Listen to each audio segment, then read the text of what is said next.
Hello, what's up YouTube? In this video I want to show you how it actually takes me to retouch, or how much time I take retouching an image within Photoshop. So this is not going to be like the usual tutorials, but I just want you guys to see the amount of time and what I do, and if at all you can be able to follow along, that would be a plus or a bonus for you. So you're just going to be starting using or retouching this image, and I'm going to be using my retouching sessions pack actions that are going to fasten or speed up my skin retouching process. So without further ado, let's just get started and we'll see how long it actually takes me to retouch an image like this one. So let me just show you something right here.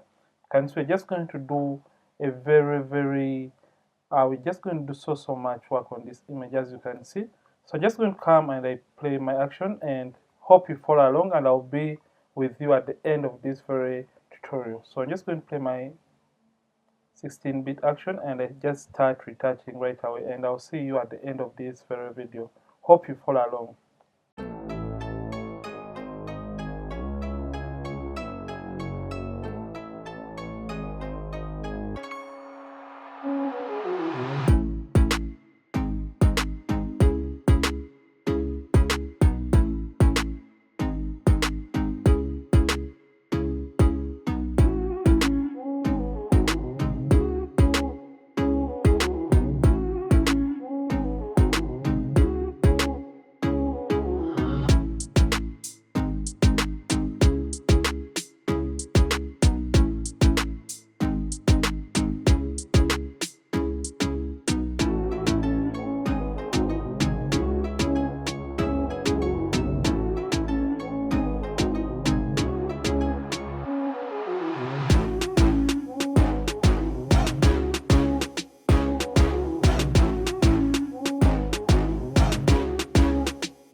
Hello, welcome back, and this is what I've been able to achieve, and you can see the before and after. You can see how nice and perfect of an image you have been able to get. So like I always tell you guys, always have patience when you're doing skin retouching. And let me show you a quick overview about everything I've done on this very image. Just come right here and I turn all this off so that I can show you what I've done on the individual layers in this very photo. So first of all, I did my normal frequency separation, and under this I used the Mr. Brush tool and I removed the blemishes. Then I added the second frequency separation, that is to fine-tune my first frequency separation, and you can see there is a slight change. Then after that, I came and created a hue and saturation layer on this very image, and what I did, I basically tampered with the reds and I took the saturation and lightness down. Then I created the black and white adjustment layer right here, and I changed the blend mode to multiply so that I darken the skin tones and have a more concentrated skin color. And I came to the brightness and contrast. What I did, I added a slight contrast of around 4 to the image. Then I created a selective color adjustment layer, and under this I played around with the blacks right here to add some bluish tone to the background and some darkening of the blacks. Then after that, I came to and created the hue and saturation layer once again, and under this what I did, I came and tampered again with the red still. I desaturated them even more, and I created the stamp visible layer right here. And I also created, after creating the stamp visible layer rather, I took down my highlights because I felt like the image was a little bit bright and had those kind of bright areas, so I had to cool that down in the camera raw filter. Then also I did the eye and teeth whitening, or the eye whitening, using the hue and saturation. So I took down the saturation of the master and I got a white brush after inverting this, and I painted on the eyes to whiten them. Then I wanted to add a slight glow to the skin of the model. You can see I created a curves adjustment layer and I used color range to add that glow.